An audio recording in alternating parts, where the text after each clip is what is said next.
Seguimos en vivo por la pantalla de News este miércoles 2 de julio de 2025 y nos metemos con lo que está pasando en Colombia, con la crisis desatada por los audios de Álvaro Leiva, el ex canciller, que en estas conversaciones misteriosas, raras, que habrían tenido lugar con gente de los Estados Unidos, en las cuales Leiva habla de sus intenciones de que caiga el gobierno de Petro y de una intento también de buscar apoyos para ello, y que la verdad es que con el correr de los días se iba desinflando e iba apareciendo mucho más las elucubraciones, los anhelos, las frustraciones de una persona que después de salir de la Cancillería colombiana está prácticamente fuera de la política. Mucho más eso que un gran complot y un gran golpe de Estado. Bueno, para tratar de revertir esa lectura de los hechos es que Gustavo Petro apareció con mucha fuerza, con larguísimos mensajes publicados en X, donde dice básicamente a Leiva hay que tomarlo muy en serio, acá verdaderamente hay un intento de golpe de Estado, algo que obviamente Petro venía diciendo desde mucho antes de que aparecieran estos mensajes de Leiva. Quiero ir primero a Colombia con Sergio David González, nuestro compañero desde allí, para que nos dé un poco del contexto de esta respuesta y nos metemos de lleno después a analizar lo escrito por el presidente Petro. ¿Cómo va, Sergio? Darío, un gusto saludarte. Así es, hoy encontramos a un presidente Petro muy activo en las redes sociales. Te cuento que en varias ocasiones empezó a trinar desde muy altas horas de la noche y hasta esta madrugada hablando sobre eso, sobre lo que siempre lo ha perseguido desde su primer día en la Casa de Nariño, y es un posible golpe de Estado. Te cuento que alcancé a contar cerca de 37 párrafos en todos sus trinos, muy extensos ellos, y hablando de todo, del golpe de Estado, hablando de los medios de comunicación en Colombia, hablando del progresismo latinoamericano, en fin, son varios temas los que habla el presidente Gustavo Petro y por supuesto siempre hablando de los 100 años de soledad, que es como en lo que él considera que es lo que está viviendo Colombia en este momento, en un momento donde él es el presidente de la República. Sí, no queda claro bien con quién se identifica, si él es Aureliano Buendía o con quién de todos los personajes de 100 años de soledad se termina identificando Petro, ¿no? Ese es todo un tema, pero dejemos eso al margen. Te propongo que empecemos a ver una parte, porque vos bien te has tomado el trabajo de enumerar y de contar la cantidad de párrafos. Sería agotador para todos empezar a leer eso, pero vamos a tratar de capturar lo más importante, ¿no? Él habla aquí, ¿no? Hace más o menos oí la conversación grabada de Leiva y tuve en mi silencio que ver cómo muchas cosas se sucedían, coincidían con su plan.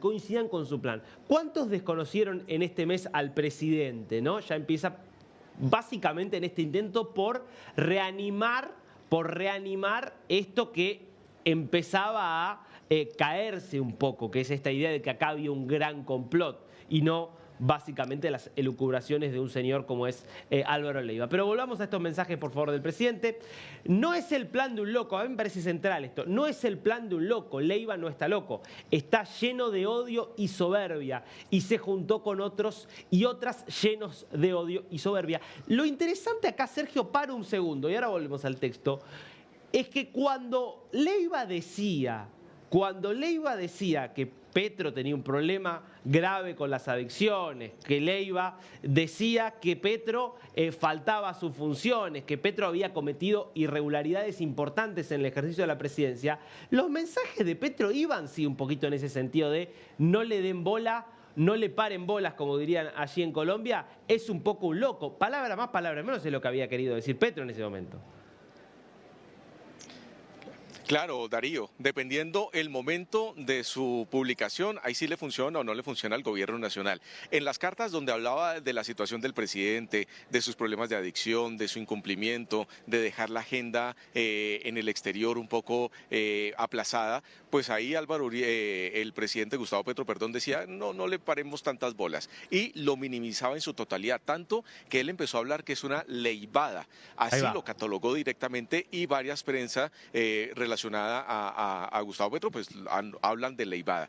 Ahora que hablan de un golpe de Estado donde sí le puede estar dando la razón y ese combustible que necesitaba el gobierno nacional para poder ratificar esta situación de un golpe de Estado, pues le cae como anillo al dedo estas declaraciones filtradas por parte de Álvaro Leiva y le pone toda la situación y todos los ojos y la lupa hacia esto, tanto que le pidió a la Fiscalía General de la Nación que investigara a todas las personas que han sido nombradas, que estén en Colombia en esos audios interceptados. Totalmente, tratando de involucrarlos, a pesar de que muchos de ellos, incluso como lo veíamos ayer en el caso de Vicky Dávila, compartían esta conversación que mantuvo después de eso con Leiva, en la cual básicamente Leiva decía, no, acá ni Dávila ni ninguno de los otros tuvo nada que ver con esto.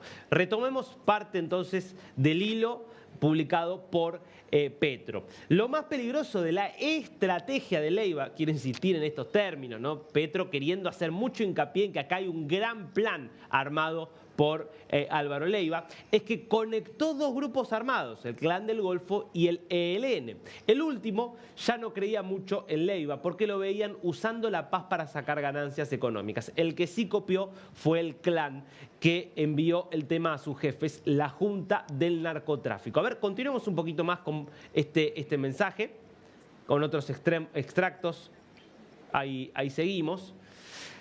Porque después dice más abajo, pero qué coincidencia que han querido apresar a Evo, Lula, Correa, Cristina, Castillo, Petro, hasta Maduro le pusieron precio a su cabeza, un juez extranjero, bueno, todas víctimas de golpes de Estado parlamentarios, todos presidentes de izquierda, todos incómodos para los poderes económicos de las tres Américas, no dejan de hacer negocios, dicen, bueno, acá ya empieza a hablar básicamente de otros presidentes de la región y se compara con esto.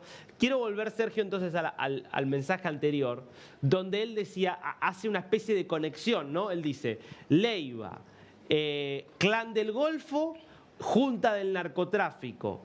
Y él ya venía diciendo que la Junta del Narcotráfico era supuestamente la que estaba detrás de toda la desestabilización en Colombia, incluso de atentados contra su propia vida. Entonces daría la sensación aquí, Sergio, que él quiere plantear una asociación entre la Junta del Narcotráfico de la que él viene hablando y Leiva.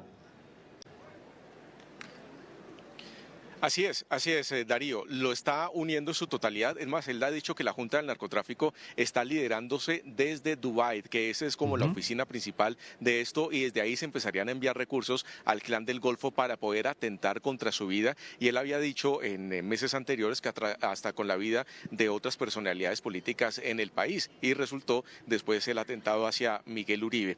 Pero aquí llama la atención algo, Darío, y es muy importante lo que voy a decir a continuación. Si el presidente Gustavo Petro estaba diciendo que había un atentado contra su vida, que la situación de seguridad contra él era difícil porque hasta con misiles querían atentar contra el avión presidencial, él terminó yendo a una reunión en la ciudad de Cali en el momento donde se presentaron 24 atentados terroristas entre el Valle del Cauca y Cauca. Justo fue durante esa semana. Estaba atribuyendo que toda esta situación que se presentó también en el Valle del Cauca y el Cauca era para desestabilizar el gobierno. Adicional a eso, Darío, si el presidente de la República estaba o está denunciando que está en peligro su vida, ¿por qué visita la ciudad de Manta, que es catalogada la ciudad más peligrosa en todo el Ecuador, que es la séptima capital destacada de este país vecino, y va en momentos de crisis de seguridad en este país? Él iba a la ciudad de Quito, pero terminó en la ciudad de Manta, la más peligrosa, que se puede también adicionar a la lista de las más peligrosas en Latinoamérica.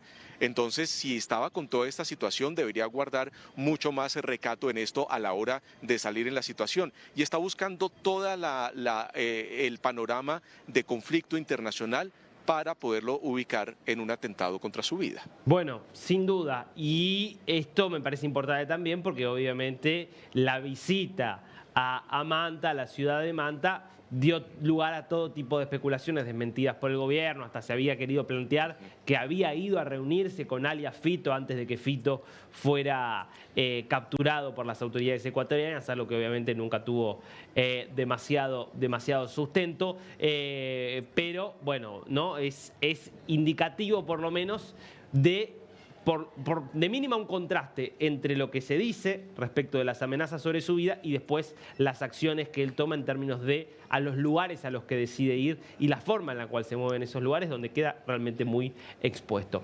Volvamos al mensaje, es bastante largo, nos quedan un par de párrafos que merecen quizás ser destacados. La estrategia de Leiva necesitaba urgentemente un proceso en la comisión de acusación y que algunos le ayudaran allí. Por eso llevaron a la comisión todas las cartas de Leiva, ansiosos que le iba a entregar alguna prueba real. Pero puro tilín y nada de paletas. Ninguna carta prueba algún delito ni pueden demostrar que sea incapaz para gobernar. Al contrario, se me asusta la oposición golpista con mi capacidad. Se me asusta la oposición golpista con mi capacidad. La oposición golpista que insólitamente acaba de aprobarle la reforma laboral. O sea, la oposición que le quiere hacer un golpe de Estado acaba de aprobarle la reforma laboral tan cuestionada por un sector importante de la sociedad colombiana. Es rara como oposición golpista. Pero volvamos al mensaje, porque acá justamente lo que empieza a meterse es en esta idea de un golpe parlamentario, ¿no? El golpe de Estado parlamentario se le evapora a Leiva y su propia incapacidad porque se denunció él mismo con su propia voz por su propia torpeza, porque el odio y la codicia siempre enceguecen y siempre van contra la vida. Bueno, podemos seguir, pero me parece que esto es lo más importante ya de esta carta.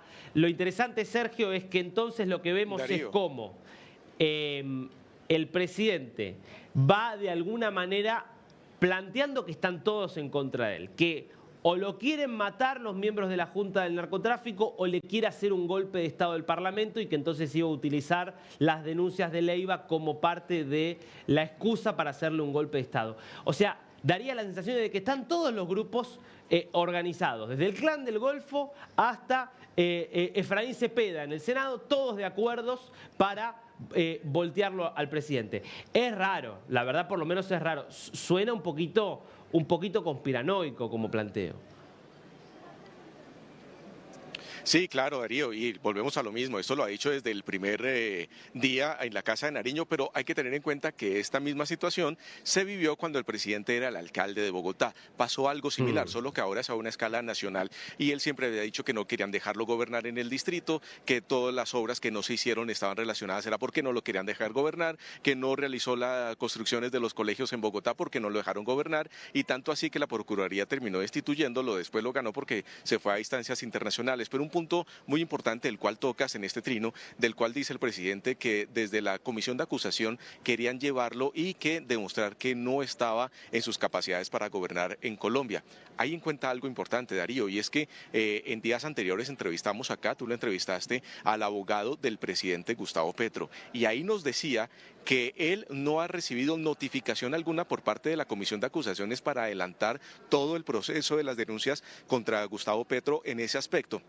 En las cartas de Leiva, en su tema de drogadicción y adicional a eso en las ausencias que había tenido al parecer en viajes internacionales. Es decir, si él dice que el Congreso no lo está apoyando, pues la comisión de acusación lo está ayudando porque no está notificando a su defensa para que puedan llegar esto directamente a la comisión e iniciar los procesos adicionales que se requieren para este caso. Es decir, que no todos están en contra del presidente en el Congreso de la República y tienen sus mayorías justamente en esta comisión de acusaciones donde hasta el momento no ha pasado nada con los centenares de denuncias que le han oficiado. Lo interesante es que todo esto, Sergio, se da en el contexto de un gobierno que, si no es a través de las denuncias que hace directamente o de las amenazas que hace directamente el propio presidente, que ha desafiado de forma abierta al poder legislativo en lo que muchos interpretaron como amenazas de intento de golpe, con plantear en desobedecer al Congreso, con plantear en salir a la calle, justamente Petro denuncia golpe parlamentario cuando muchas veces lo que han denunciado los miembros de la oposición es que era Petro lo que quería hacer un golpe contra la oposición en el Congreso. Y de hecho es Petro quien designa a Alfredo Sade como jefe de despacho, como jefe de gabinete básicamente, después de que Sade abiertamente hubiera llamado a cerrar el Congreso, a cerrar los medios de comunicación opositores, a cerrar incluso hasta las redes sociales.